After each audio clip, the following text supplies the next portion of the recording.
Ruby, hey, congratulations on your new film, Dirty Angels. Hi, Gig. Thank you so much. How are you?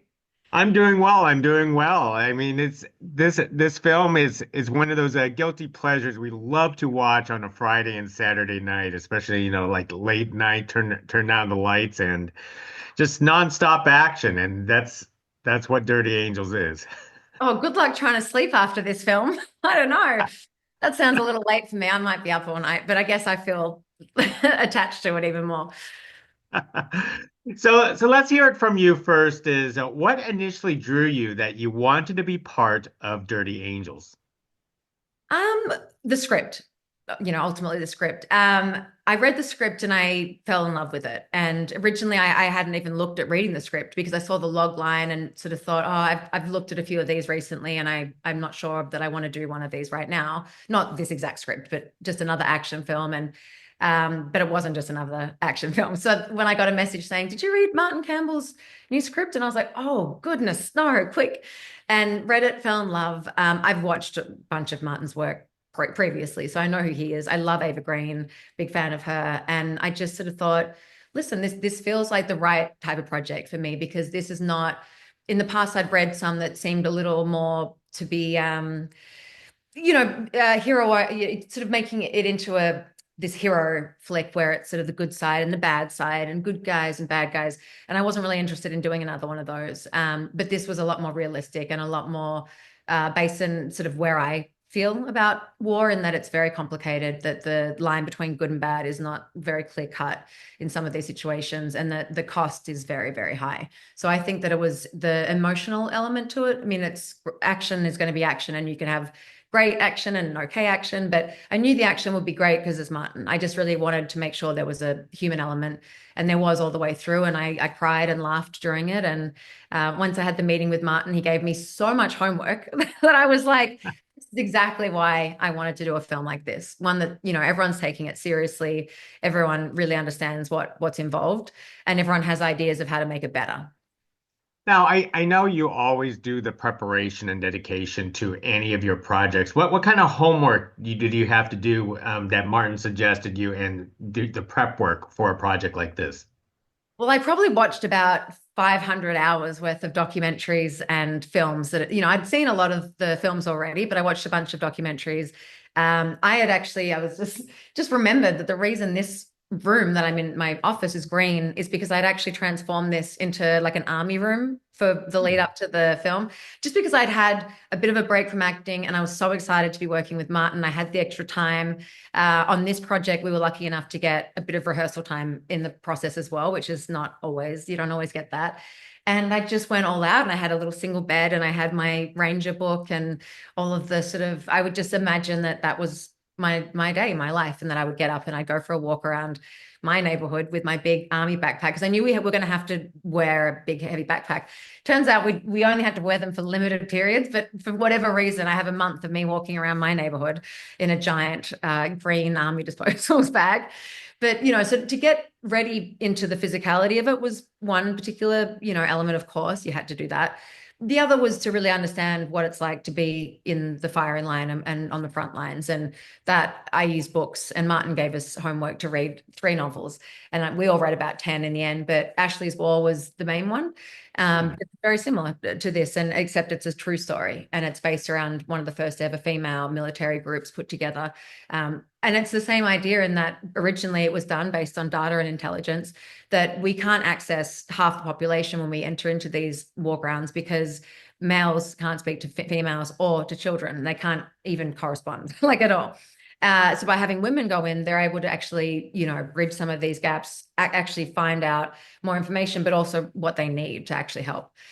So that all of that was incredible at sort of allowing us to understand how serious these roles are and what we're really up against. And then when you're on set, it's all up to really the director and everyone there to make it as real and believable as possible. So, what was your enjoyment of playing this character, Medic, on this production? Because there are quite a cast of characters in this female troupe.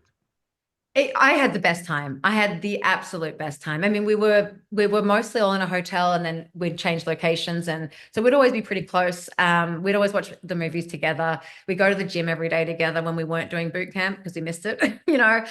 And the cast was just brilliant. I think working alongside Ava, she's just a wonderful leader and she's a wonderful human being. And it's just always nice to work with nice people.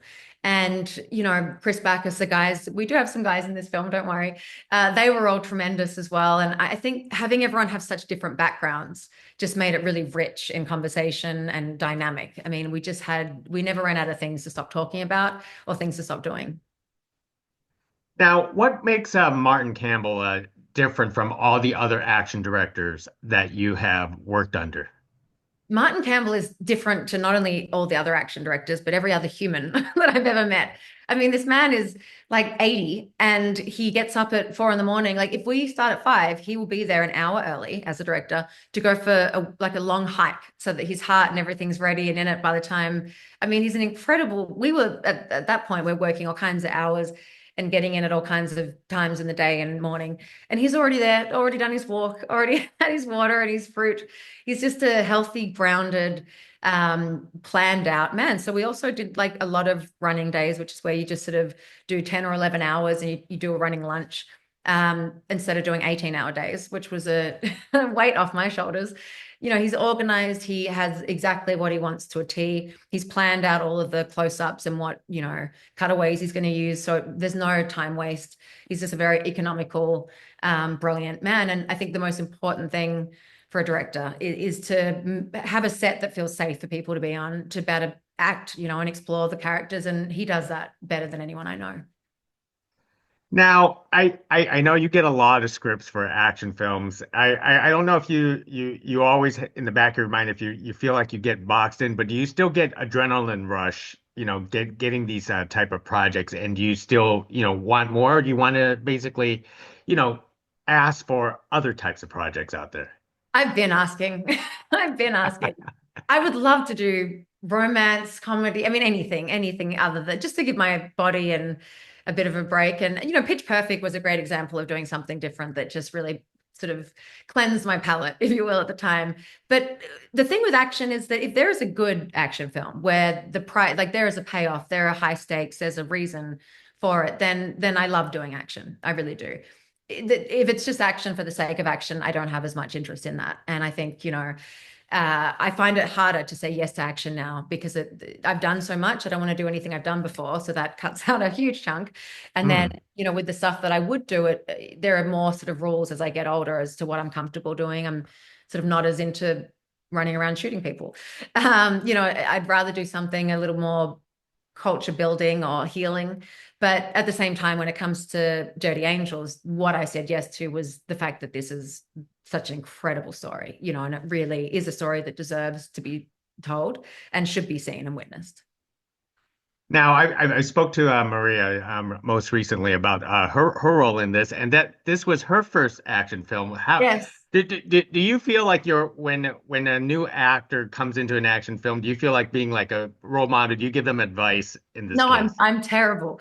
So when when she came in and on the first day she was like, I've never been to a gym. I don't know about this. And I was like, you and I are gonna have so much fun. And we did. Like she's like, I'm gonna be scared of this. And she wasn't. She's like, okay, let me give it a go. And she would do like a double backflip trying to, but it was really great. And every day she's like, I'm not good at this. And I'm like, you're kicking butt until she became so badass. I just couldn't.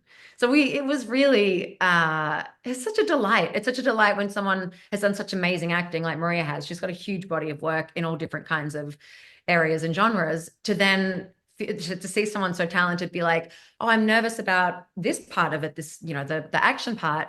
And just to be like, to better remove that for starters is a brilliant thing. But to better see someone else play in delight in it really made it kind of new and fresh to me as well. Most excellent. Well, Ruby, it's a very appreciative that you carried this conversation with us about Dirty Angels. I know you have other projects under the works. I know there's a thriller that's coming up for you hopefully soon. So thank you very much for speaking to us about Dirty Angels. Thank you so much. I really enjoyed it.